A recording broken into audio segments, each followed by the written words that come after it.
Doc, you see, we can talk about the age-old thing we always talk about because he did come out in press conference. He said he's fully clear. He has been fully clear. I said something about Aidan to the effect today. You see that excitement, you see that energy. I know what it means to be fully clear. Like, I know what it means that once you can get back around the group, once you feel part of the group. Talk about this from the standpoint of the mental space now, because we talk so much about the physical. Talk about his mental space now being able to get back right for the season. You know, it's funny you want to bring that up because it's such a big component that he's got both sides, right? So the mental thing is, I'm cleared, I'm ready to be back with my boys full time.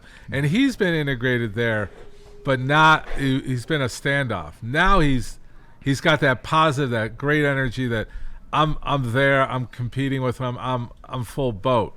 But it's also the concern is, am I going to re-injure? Am I going to be hit? You know, I've been in a very controlled environment. Now this environment becomes a little less controlled and cautious, right? Is he going to wear a jersey that's hit him at 50%, don't take him out.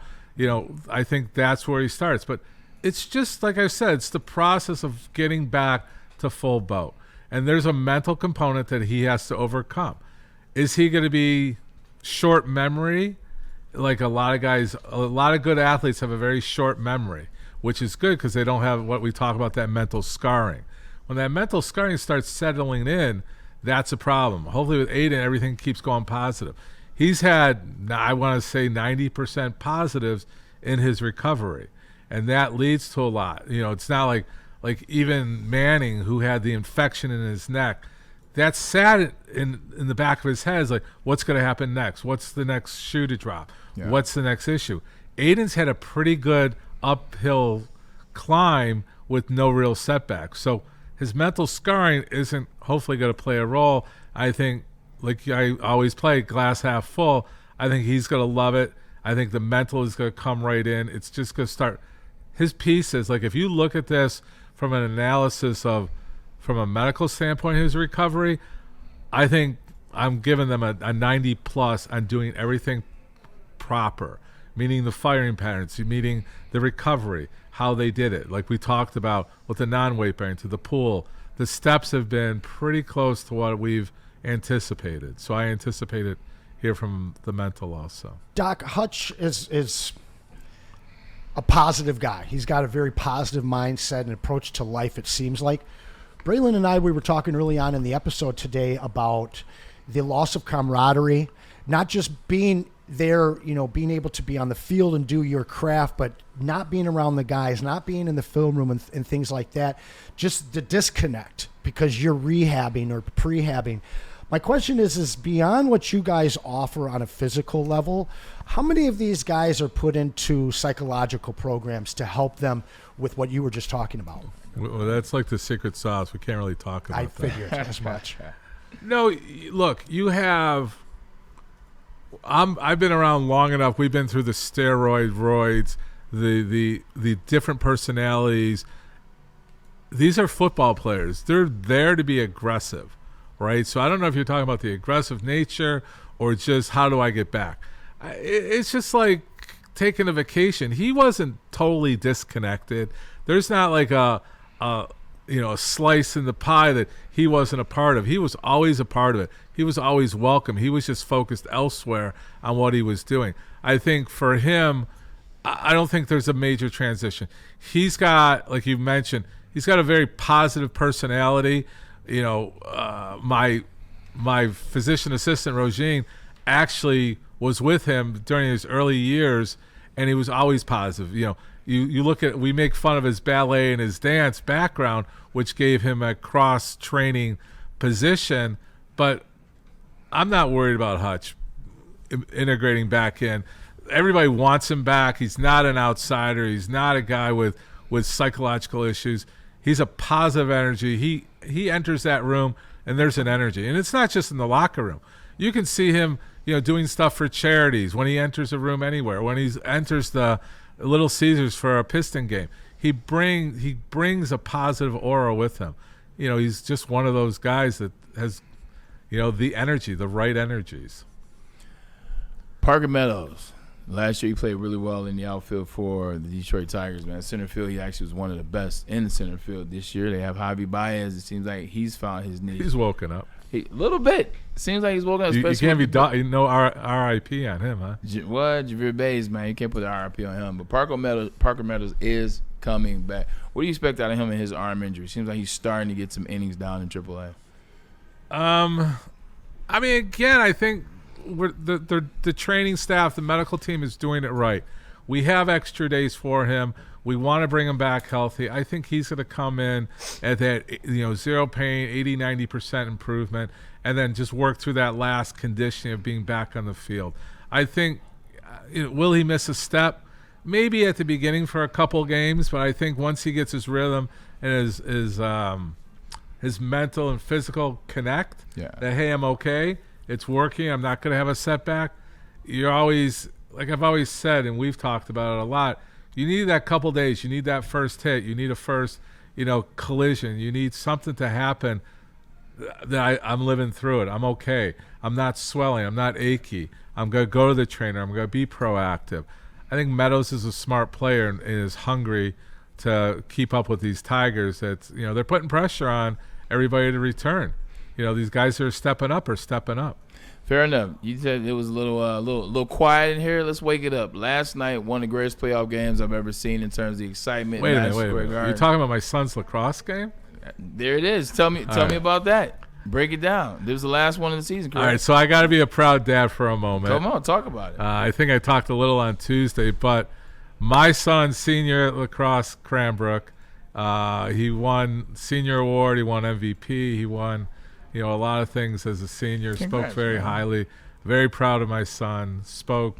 We can actually play the 5-minute video one day when everybody wants to listen. But very proud moment for all dads and parents out there. You come to like your dad has so many proud moments of you. It was one of my proud moments for my son. They ended up playing St. Mary's yesterday. They were down 3-2 after the first half, and my son scores the first 2 goals in the first 5 minutes of the third. So he actually had a Gordie Howe yesterday. Yeah, okay. He had a hat trick, he had a penalty, and a fight. So it was, don't gloss over the fight. Wait a minute. Yeah, he just ran right over that. Tried to gloss over that one. Let's speed bump this one. What happened there? So, if people that know lacrosse, not to get into lacrosse, and we'll talk about it, the Knicks later.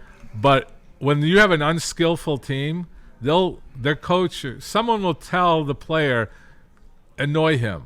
So what they do is they take the butt of their stick and just keeps jamming it into their ribs, into their gut.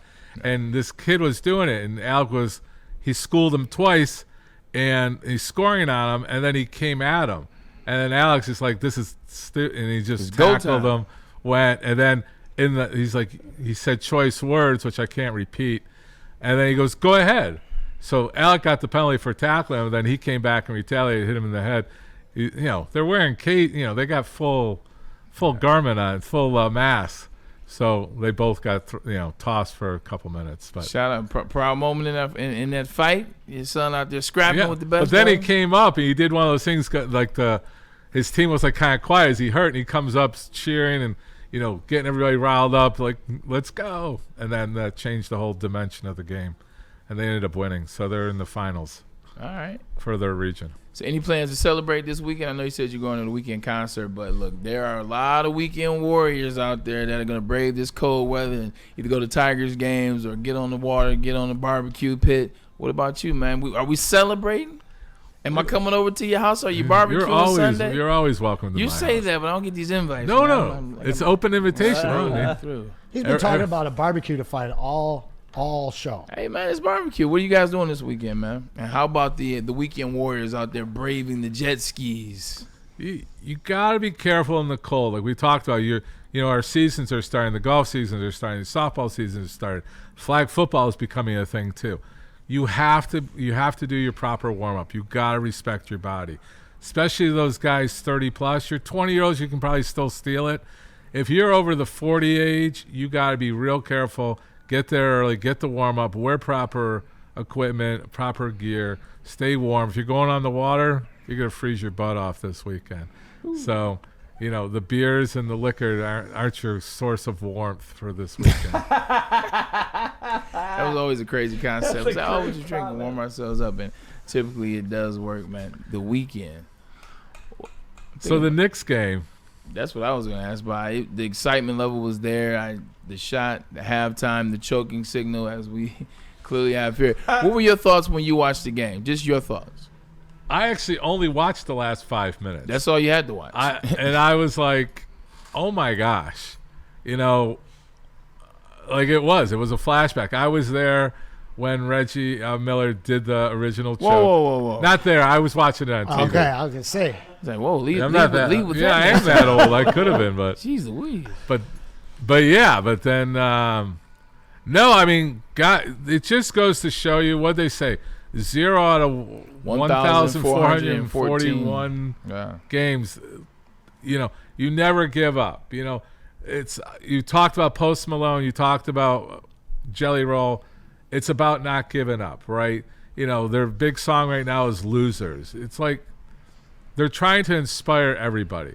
Like, I don't know if I want to start this conversation, but go ahead. I don't want to dismiss the people that are working their butts off, trying to stay healthy, living clean, all that. I don't want them not to be celebrated or respected. I don't want it to be given, but I also trying to flip to Post Malone, Jelly Roll, the not to give up fight. You're talking about two greatly different things between Indiana not giving up versus Jelly Roll, who did spend time serving time, coming out, and his statement, which a lot of people heard, we're two losers up here that sold out Ford Field. What's the message? Is it to inspire? Is it to put it in the face? Is it to make, I'd like to hear what the chat wants to say about that. What is that message? For Indiana, yeah, they put it to New York. New York has an arrogance that the rest of the country really doesn't care for. I bet you more people were cheering on Indiana to win that game and not feeling sorry for New York. And it's that you got arrogance. that right, Doc. Huh? You got that right, Doc. That's not my medical opinion, but it does lead to a medical opinion. Yeah, like Anderson hates New York fans, like on all levels, but he doesn't understand that like there's some that he hates, and the most of them are people that he would love. Like, I didn't play for the New York Giants. I played for the New York Jets, and those fans are some of the best that you'll ever see. So there's a lot of people in New York, Anderson. Oh, I know. I spent a lot of time in New York. My ex went to Parsons. I was there for basically 2 years, and it's a great city. But their fan base is delusional. Which fan base, though?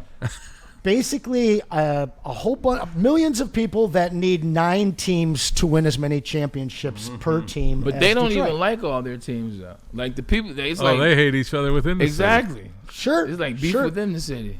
Listen, Yankees fans, they get a free pass, even though there's Yankee fans from all over the world that don't. They're the worst. Yes, but actual New York Yankees fans from New York's, they get a pass. I'm just messing with you, But the Knicks fans, man, I mean, literally the majority of them have never been alive to ever taste meat. They are peasants. So I am going to remind them, especially when they want to call Pistons fans peasants. 3 straight decades with a championship, Knicks fans. And they are nervous Knicks right now, that's for sure. The plague. That's what happens when you live with rats. We definitely what you can say about New Yorkers is that you don't have to question what they're thinking. You know how they're feeling. As opposed to the Midwest, they'll say what they think you want to hear, and will say something different behind your back. That's the only positive I will give the New Yorkers. You know where they you know if they like you or not. You know where you stand. You know you're gonna get it. But there could be a nicer delivery. But sounds like down south politics. You gotta be politically correct. Honestly, they say that New Yorkers are so mean and this and that. They were helpful and nice. I always had a great time in New York. But listen, I've told you guys all. I mean, I like teams in the NFL. I dislike some teams in the NFL. I hate 29 teams in the NBA. Period. All right. I'm rooting for Halliburton this week, but I hate 29 teams. And if they beat my Pistons, especially the way the Knicks got by the Pistons, they're not getting any love. All right, look, there's 2 games tonight. There's a baseball game and baseball. I'm tired. Tigers play tomorrow. J-Dub's playing. That's what I was going to go to. I was going to ask you. Give me your prediction tonight. Prediction? OKC. I think that this one's going to be very, very close. And I think that this could be a game that your Minnesota Timberwolves win to get back into this series. But again, they're an avalanche. OKC, once they get tripped and start, that thing is all over you and you are buried.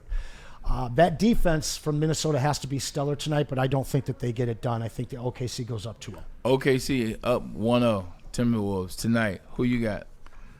I think OKC is starting to realize we got to stay locked in the whole game and take care of business. Minnesota, they come down to one or two players. You shut them down. They have a swarming defense. So, okay, if they can lock in, which I think they will tonight, to get themselves going, like this Game 6 and all that, I'm comfortable with OKC tonight. All right. I'd even say by 12. You did not. Do we even have anything on the wheel to spin? We're going to push it to tomorrow, guys. I wanted to let you guys know we didn't do great on it today. I already have a massive, massive prize pack for the finale Friday that I do every time.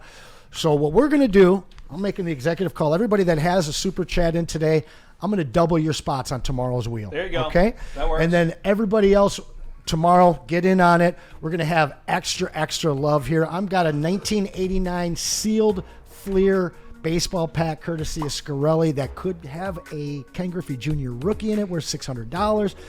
And I'm sure that Braylon and MVP will bring some things to add. Attention sports fans, don't miss out on Expert Sports Injury Insight with Dr. Jeff Pierce of Michigan Sports and Spine. Join Dr. Pierce every Tuesday during Big D Energy and Thursdays during Ermanni and Edwards, where he offers top-notch injury advice. Trust the guy that I trust. Dr. Jeff Pierce is here to keep you in the game and performing at your best. For more information, visit MichiganSportsandSpine.com or call 248-426-9944.